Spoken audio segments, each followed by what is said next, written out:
ये महारानी जी का महल है, ये अनाथ नहीं है। मालिक हर समय देख रहा है, जो भी होगा परम मंगल होगा। ना तुम अपने को ना अपने परिकर को संभालने की ताकत नहीं रखते हो, ऐसे हो जाओ। कुछ भी हो ऐसे हो जाओ। परिणाम में लाडली लाल देखना, परिणाम में देखना लाडली लाल मुस्कुराते हुए आ जाएंगे। बढ़िया सौदा है। एक जन्म हमारी लाडली को दे दो, अब हमारी इज्जत लाडली लाल कोई लूट नहीं सकता। हम तो लुटाना चाहते हैं, लूटो। हमारी इज्जत लाडली लाल है। लोग कहते हैं ना कि इज्जत न लूटने पाओ चाहे गर्दन कटवा ले। हम कह रहे हैं हंस हंस के हम इज्जत देना चाहते हैं, ले लूटो। हमारी इज्जत लाडली लाल हम देना चाहते हैं, आप लो। पर झोली फैलाओ, अभिमान त्याग करो, एकमात्र श्यामा श्याम के होने की भावना में आ जाओ। महिमा तेरी कहा कहूं श्री हरिवंश दयाल, तेरे द्वारे बटत है सहज लाडली लाल। लाडली लाल बट रहे हैं। ए भाई, शरीर तुम्हारी इज्जत नहीं है, ये तुम्हारी बेइज्जती करवा रहा है। क्या करवा रहा है? सच्चिदानंद प्रभु का अंश होकर के काम क्रोध लोभ मोह मद मत्सर में फंसा कर हमारी दुर्गति कर रहा है। ये ढांचा हमारी दुर्गति कर रहा है। मैं पुरुष हूं, बस इसी का अभिमान आपकी दुर्गति को पहुंचा रहा है। ये इज्जत नहीं है। इसकी इज्जत तभी मानी जाएगी जब इसका भाव छोड़कर श्यामा श्याम में हम तन्मय हो जाएं। प्यारे, आप अजान बाह हो, आप हमारी भी रक्षा करो, हमारे परिवार की रक्षा करो। जो भी यहां धाम में उनकी बुद्धि की रक्षा करो। नाथ, सबकी बुद्धि आप में लगे, कोई भी माया का दृश्य बुद्धि को फिसला ना पावे। हमें ऐसी भावना से रहना है। श्रीपाद प्रबोधानंद जी महाराज कह रहे हैं, निज सर्वनाश कर मात्म सुहृद श्रुतदार मित्र परिवार गणम, परिवंचय करहि दृढ़ बुद्धिरहम, प्रपलाई यामि हरि केलिवनम। कुछ बातें ऐसी होती हैं जो उच्च कोटि के महापुरुष ही समझ सकते हैं, नहीं तो आप लोगों का भाव नहीं बन पाएगा। लौकिक बुद्धि वाले हो ना, इसीलिए बातें कई ऐसी परमार्थ की ऊंचाई की होती हैं जिनको बहुत सरल भाषा में कह के और उनका आंतरिक गूढ़ राज से छुपा लिया जाता है। क्योंकि उसका अधिकारी हो तो उसका वर्णन किया। अधिकारी वही होता है जिसमें मैं नहीं रह गया है। अगर मैं है तो अधिकार उन बातों की सुनने का नहीं रहता। कह रहे भाई, मैं तुमसे सत्य कहता हूं, तुम्हारी वंचना की जा रही है, तुम्हें छला जा रहा है। श्रीपाद प्रबोधानंद कह, कौन छल रहा है? बोले सुहृद, श्रुत, दार, मित्र, परिवार गणम। ये जितने संबंध, इसी को सरल भाषा में गोस्वामी जी कह रहे हैं, मन पछितई है अवसर बीते, दुर्लभ देह पाई हरिपद भजू, करम बचन अरु जीते। मन पछितई है अवसर बीते, श्रुत बनितादी जान स्वार्थ रत, ना करुणे सभी ते, अंत ही तो ही तजेंगे पामर, तू न तजे अबही ते। मन पछितई है अवसर बीते। पर आप इन्हीं में रति किए हुए हैं, इन्हीं को अपना कर्तव्य मानते हैं, इन्हीं को परम लक्ष्य मान रहे हैं, इन्हीं के सुख में आप सुखी हो रहे हैं।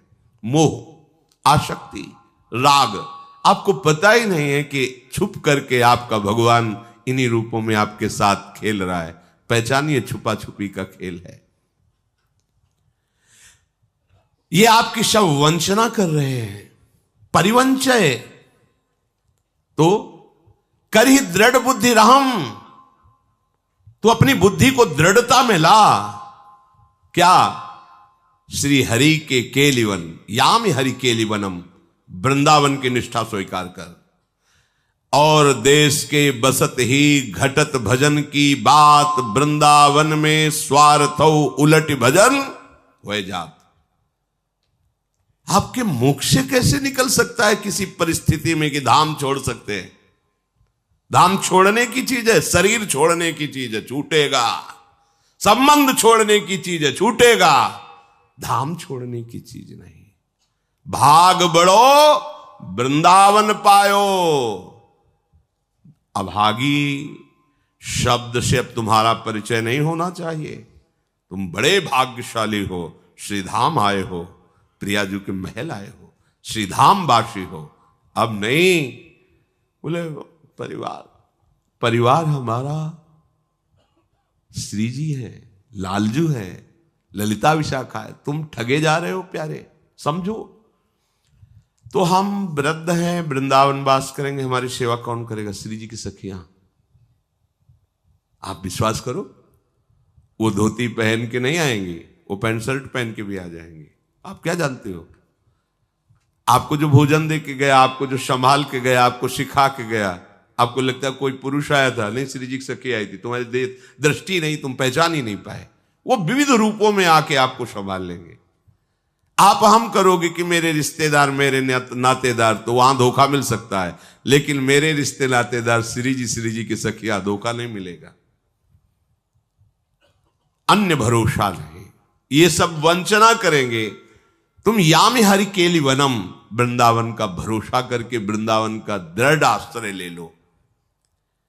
ऋणग्रस्तो यायाम कथमः वृंदावनमहम त्यजेयम वा वृद्धावगति पितरौ दारस्य सुकान कथम वा मंजीवान बत परिहरेयम निज जनान सतांश्लाघ्यो भूत्वेत्य फल कलनो मुहति कुधी।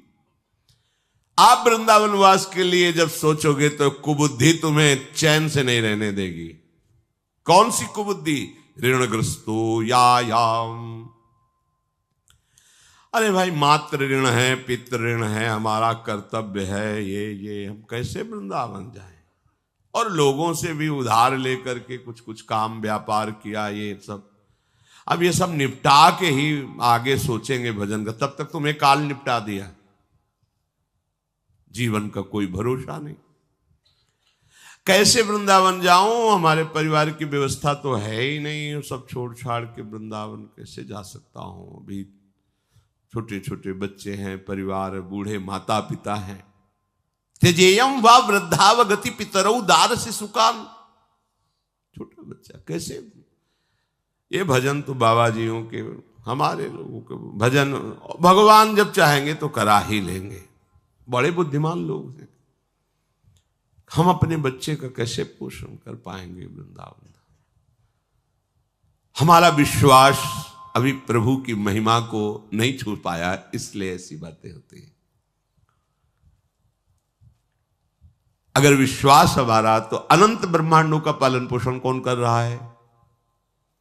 बोले सब अपने अपने परिवार के पोषण में लगे हैं। ऐसे जीव हैं जिनको आप जानते भी नहीं, उनके पास कहां से उनका आहार जा रहा है, वो कैसे जीवित रह रहे। चराचर जगत का भरण पोषण विश्वंभर भगवान कर रहा है। शोझा जी के मन में सत्संग सुनते सुनते वैराग्य हुआ। नवीन पत्नी और भी नवीन बालक प्रकट हुआ। उन्होंने धर्म के अनुसार बर्ताव किया।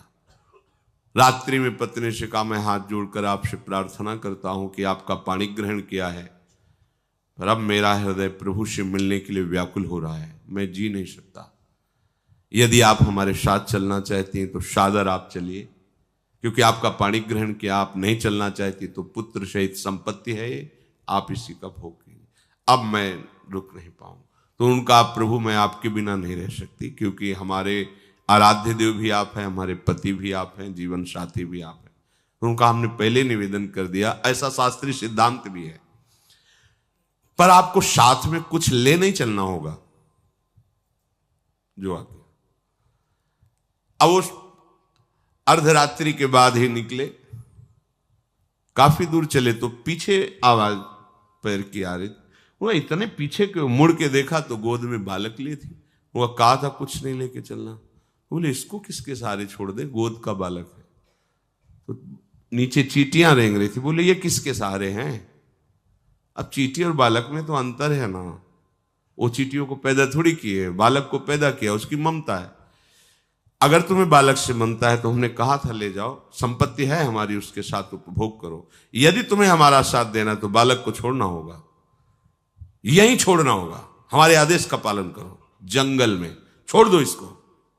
छोड़ दिया, चल दिए। अब वो तो सत्संग के प्रभाव से निर्मल हुई बुद्धि के द्वारा भगवदाकार वृत्ति एकांत में भिक्षाटन के द्वारा शरीर निर्वाह करना, तीर्थों में भ्रमण करना।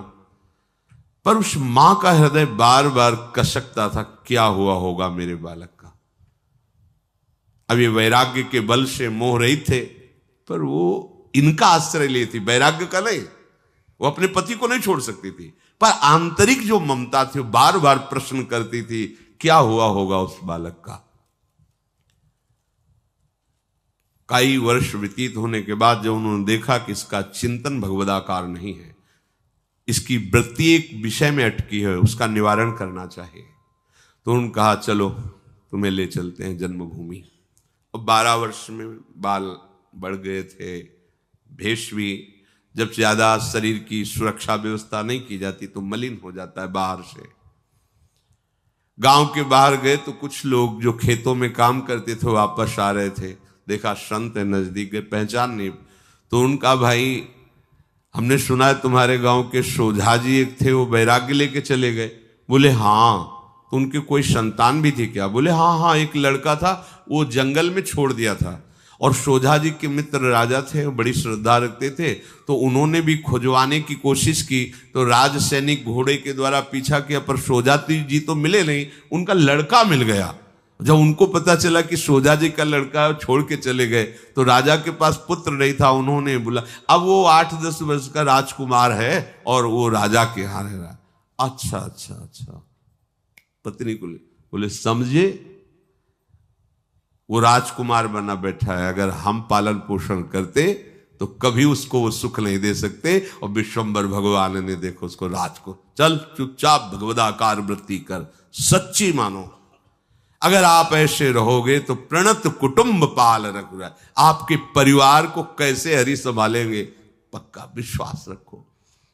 ऋणग्रस्तो यायाम कथमः वृंदावनमहम, मैं ऐसे कर्तव्यों को छोड़ करके ऐसे कैसे, ये मायाकृत वृत्ति। हम ये नहीं कहते तुम सोझा जी की तरह इतना विश्वास, इतनी वैराग्य वृत्ति तुम्हारे में ना हो तो आओ 2-4 दिन के लिए वृंदावन आ जाओ, सत्संग सुनो, भगवत विग्रह के दर्शन करो, परिक्रमा लगाओ, रजो चरणामृत यहां से ले जाओ, खूब नाम जप करो, जीवन को भगवत भजन युक्त कर लो, तुम सुखी हो जाओगे।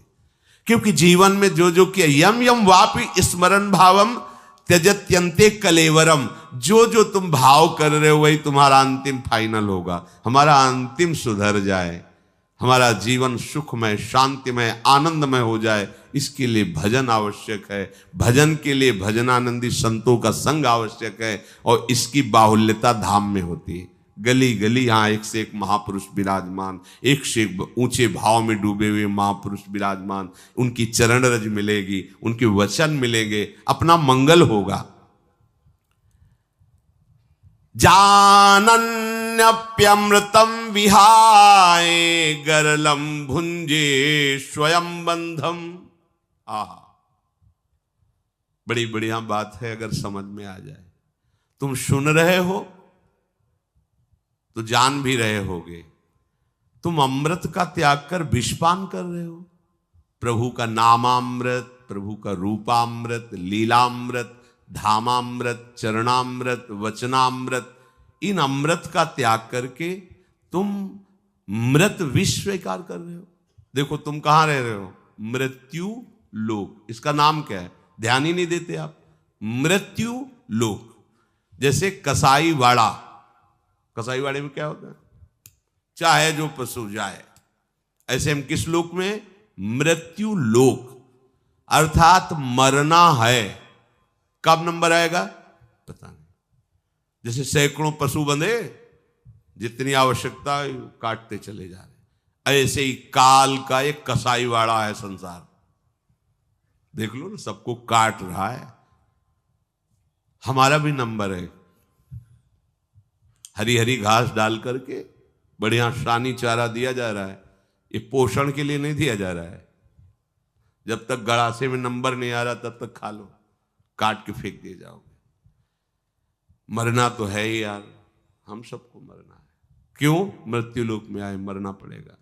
आज तक कोई ऐसा नहीं यहाँ हुआ कि मरा ना हो, वो भगवान ही है। नहीं तो सबको शरीर त्यागना पड़ता है। भैया, शरीर त्यागने के पहले कुछ ऐसी बात कर लो कि अब दोबारा शरीर ना मिले, ये दोबारा दुख ना भोगना पड़े मरने का। अच्छा, एक बार मरना हो तो है, करोड़ों बार मर चुके हैं, फिर मरना है। ये कब तक मरते रहेंगे? चलो, कहते हैं एक ही बार तो मरना है, यहां प्रति मिनट मर रहे हैं। कभी काम मार रहा है, कभी क्रोध, कभी लोभ, कभी मोह, कभी ये चिंता, वो चिंता, ये परेशानी, ये समस्या। कितना हम मर रहे हैं, कब तक मरते रहेंगे? कभी देखो, कभी थोड़ा थको इन विचारों से। आओ, शांति के मार्ग में आओ। त्यागात शांतिरंतरम, त्याग के मार्ग का अनुसरण को, अंदर से भोगों का त्याग करके जब प्रभु के मार्ग में आओगे तो अमृत मिलेगा। नाम अमृत, मृत्यु नहीं, यहां सब मृत है। मृत्यु लोग, यहां कुछ भी ठीक नहीं है, सब गड़बड़ है। मान लीजिए ये सब जादू का तमाशा है जहां आपको फंसा दिया गया है। एक जादूगर अपने आप को इतने रूपों में फैला के आपको फंसाए, आपको पकड़ना है, वही है, वही है, वही है, वही, मुक्त हो जाओगे। बड़ी समस्या है जिसे आप समझ नहीं रहे, बड़ी समस्या है। इस खेल से निकल चलो, निकल चलो। अगर नहीं निकले तो बहुत बुरा खेल है। देखो, ऐसे ऐसे खेल हैं, जरा सी गलती हुई आजीवन कारावास, पशु की तरह जेल में बंद, न परिवार से मिल सकता है, न हंस सकता है, न खेल सकता है, न बोल सकता है। भयंकर रोग पैदा हो गया। आप मरेंगे तब मरेंगे, लेकिन जब तक जिंदा है तब तक जलेंगे और भोगेंगे। कैसा फंसाव है। किसी का दिल खराब, किसी की किडनी खराब, किसी का लीवर, किसी को cancer, high blood pressure, low blood pressure, 500 sugar. क्या है इस शरीर को तुम सुख समझ रहे हो? कितनी दवाइयां खाओगे, मरोगे तो है ना। तो एक उपाय ऐसा कर लो कि अब जो कुछ हुआ हुआ, आगे वाला सुधर जाए। भगवान कह रहे हैं, त्यजंतेव कलेवरम, शरीर छोड़ते समय यदि तुम्हारा चिंतन मेरा हो गया तो मेरे को प्राप्त होगे। तो जिसका हो जाएगा, तम तमेव इति कौन्तेय यम यम वापि स्मरण भावम, अंतिम समय जो तुम्हारे भाव आ जाएंगे वही तुम्हारी गति हो जाएगी। अब हमें भाव बनाना है भाई, चूको मत। अगर आपका भाव बन गया तो ऊंचे उठ जाओगे, बढ़िया बिकोगे, खरीदने वाले श्री हरि होंगे। भाव के गाहक केवल भगवान है, भावग्राही जनार्दना। तुम्हारे भाव को दूसरा नहीं समझ सकता, केवल तुम्हारा प्रभु समझेगा। आशा भी मत रखना कि कोई तुम्हें सम्मान दे कि तुम भजन आनंदी हो। आशा मत रखना, नहीं तो रोना पड़ेगा। आशा एक राम जी से दूजी आशा छोड़ दे, नाता एक राम जी से दूजा नाता तोड़ दे। ये केवल प्रवचन नहीं है, अंदर की बात कह रहे हैं। रहो सबके बीच में, लेकिन प्रभु के होके रहो। व्यवहार करते नजर आओ, लेकिन आशा केवल भगवान से रखो। नाथ आप संभालना, आप देखना। किसी से आशा मत रखो कि तुम्हें कोई सपोर्ट दे देगा। जिससे आशा रखोगे वो कहेगा जरूर कि हम तुम्हें सहयोग करेंगे, लेकिन टांग पकड़ के ऊंचे से नीचे गिराने का काम करेगा, ऊंचे चढ़ाने का काम केवल हरि करेंगे, दूसरा नहीं। मान लो मेरी बात, भरोसा रखोगे रोओगे, भरोसा टूटेगा। एक भरोसो, एक बल, एक आस विश्वास, एक राम घनश्याम हित चातक तुलसीदास। प्रार्थना मान लो। किसी व्यक्ति का भरोसा मत करना, किसी व्यक्ति से आशा मत रखना, किसी व्यक्ति का बल मत रखना, एकमात्र प्रभु श्री हरि से रखना। देख लेना, ये भरोसा कभी तोड़ते नहीं है।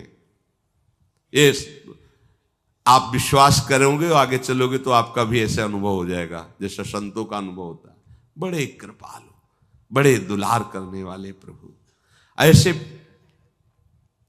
अस स्वभाव कहो, सुने न देखो, गजब का स्वभाव हमारे प्रभु का है, उसी से हमारी छाती फूली रहती है। अगर वो जैसे आप लोग दोष दर्शन करते हैं ना, अगर वो ऐसे दोष दर्शन करें तो घोर नरकों के सिवा में कुछ नहीं मिलेगा हम सबको, क्योंकि ऐसे अपराध बन गए हैं। अनंत जन्मों से हम अपराध ही अपराध करते चले आ रहे, पर वाह मेरे स्वामी, मेरे अपराधों को ना देख करके मेरे रोने को देख, मैं रो रहा हूं संसार के दुख से, लेकिन वो कृपालु सर्वज्ञ होते हुए ये जाल रहे कि चलो रोया तो मेरी गोद में आ जा। बलिहार किसी की पत्नी मर गई थी, उसकी पत्नी का नाम था किशोरी। अब वो इतना आसक्त पत्नी में था कि वो पत्नी मरी तो पागल हो गया, पागल विकसित। बस थोड़ी थोड़ी देर में ऐसे हा किशोरी। कितना बढ़िया सौभाग्य होता है जब घर वालों का भगवान नाम रखा जाता है।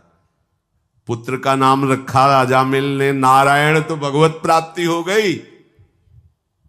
अगर चिंटू पिंटू रखा होता अंतिम में कहता अरे पिंटुआ, तो यमराज के दूत गला दबा के मार के ले ही जाते। हेले अब अपनी परिवार में नाम बदलो भैया, ये अप्पू गप्पू मत रखो, थोड़ा नाम पवित्र रखो।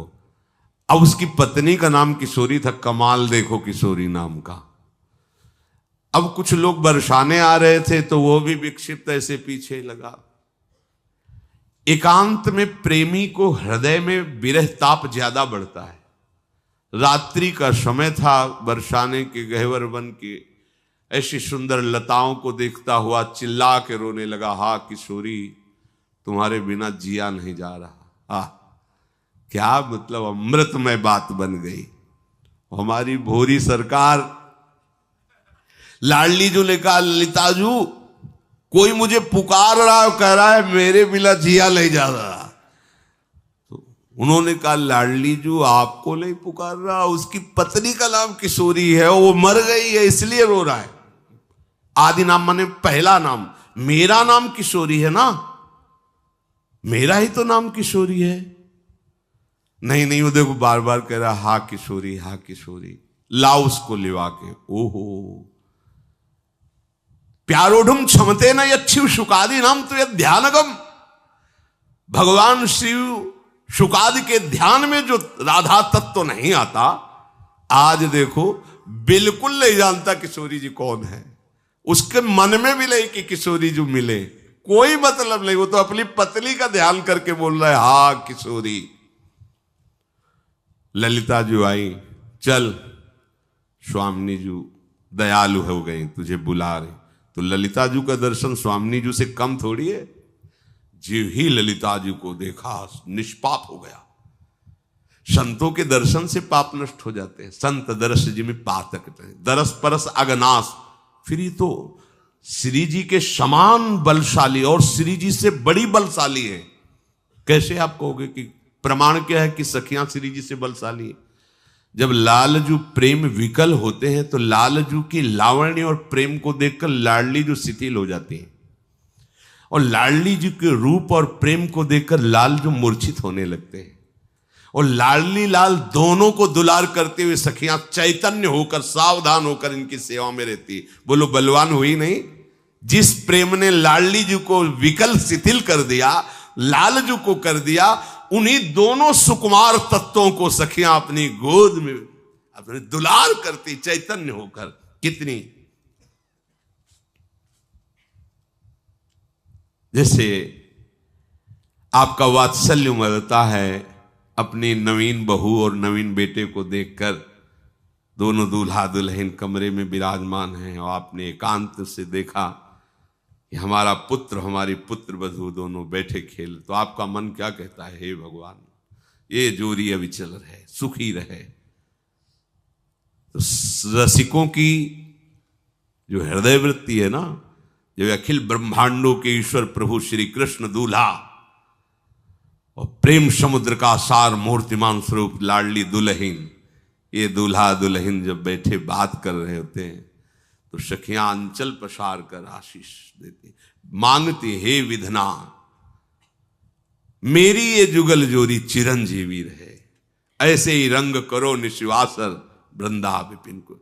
कैसा महारस है, कैसा महाभाव है, ईश्वरों को आशीर्वाद दे रहे हैं। लाडली जो थारो हवि चल रहो जो सुहाग, ये सामर्थ्य किसी में है क्या? लाडली लाल को आशीष देती है, लाडली लाल को। दय आशीष हरिवंश प्रशंसत करी अंचल की छोर, गावत सुंदरी हरि सरस धमार, पुलकित खग मृग बहत नवार, जैसी हरिवंश हंस हंसिनी समाज, ऐसे ही करो मिली जुग जुग राज, जुग जुग चिरंजीवी भव। ये सामर्थ, ये सामर्थ सब जिनके आगे हाथ पसारते हैं उनको सहचर्या आशीष देती है, जुग जुग चिरंजीवी भव। ऐसे ही खेलते ललिता जो सामने चल, श्री जी ने बुलाया, एक सेकंड में सच्चिदानंद भाव को प्राप्त हो गया, एक सेकंड में, कोई साधना। ललिता जी का साक्षात्कार होते ही बिना सखी के दर्शन के श्री जी के दर्शन असंभव हो ही नहीं सकते। श्री देवर्षि नारद जी ने जब सुना कि लालजू महाराज सच्चिदानंद प्रभु नंद ग्रह में अवतरित हुए तो दर्शन करने गए, तो विचार किया कि आह्लादनी प्रियाजू भी कहीं आएंगी, क्योंकि लालजू आए तो प्रियाजू भी खोज कर रहे। पता चला वृषभानु की यहां बेटी हुई, जी महल में प्रवेश की, पता चल गया यहां लाडली जो आई है, क्योंकि हृदय में अपार आनंद। डेहरी को प्रणाम किया, अंदर गए, वृषभान जी ने देखा नारद जी, साष्टांग दंडवत किया। प्रभु अपार कृपा प्रभु की हुई कि आपके दर्शन हुए। महात्माओं के दर्शन भगवत कृपा से होते हैं। हम जैसे गृहस्थों को पावन करने के लिए आप जैसे महात्मा विचरण करते हैं। अपने पुत्र को लाके दंडवत कराया। नारद जी तो बस हमने सुना है आपकी कोई नवीन संतान, हाँ कन्या हुई, दर्शन कराओ। विकल है, गए तो देखा छोटी सी लाडली, मानो कंचन वर्ण का कमल विराजमान हो, 7 कुंभ तन गोरी। विचार किया, ये अभी नव बालिका के रूप में इतना सौंदर्य, तो श्री कृष्ण को मोहित करने वाला जो किशोर अवस्था का स्वरूप है वो। लाडली जो आंख मुंदे हुए शांत एकदम पालने पे लेटे। नारद जी ने कहा, देखो हम इस बालिका के मंगल के लिए कुछ करना चाहते हैं, आप सब हट जाओ, सब जाओ महल से बाहर। दरवाजा बंद कर लिया, अंदर हुए। लाडली जो से रोक कहने लगी, प्रियाजू एक बार मैं उस रूप के दर्शन चाहता हूं जो नंद नंदन को मोहित करके अपने वशीभूत रखता है। जाके अधीन सदाई सांवरो, या ब्रज को शिरताज, हमारे माई श्यामाजू को राज। ऐसी श्यामाजू जे ही प्रार्थना की, तेरी अष्ट सखियां प्रकट हो गई, 4 इस बाजू में 4। ललिता, विशाखा, चंपक, चित्ता, तुंग, विद्या, रंग देवी, इंद्रलेखा और सखी सिद्ध, ये प्रधान अष्ट अधिकारिणी सखियां हैं। इन्हीं की कृपा प्रसाद से श्री जी तक पहुंचा जा सकता, अन्यथा किसी की सामर्थ्य नहीं, किसी की सामर्थ्य नहीं। अत्यंत दुर्लभ राधा तत्व। सखियां प्रकट हुई। सखियों का जब दर्शन हुआ, देवर्षि नारद की सामर्थ्य बढ़ने लगी। सखियों के दर्शन से श्री जी के दर्शन का अधिकार प्राप्त हुआ। जो ही श्री जी प्रकट हुए,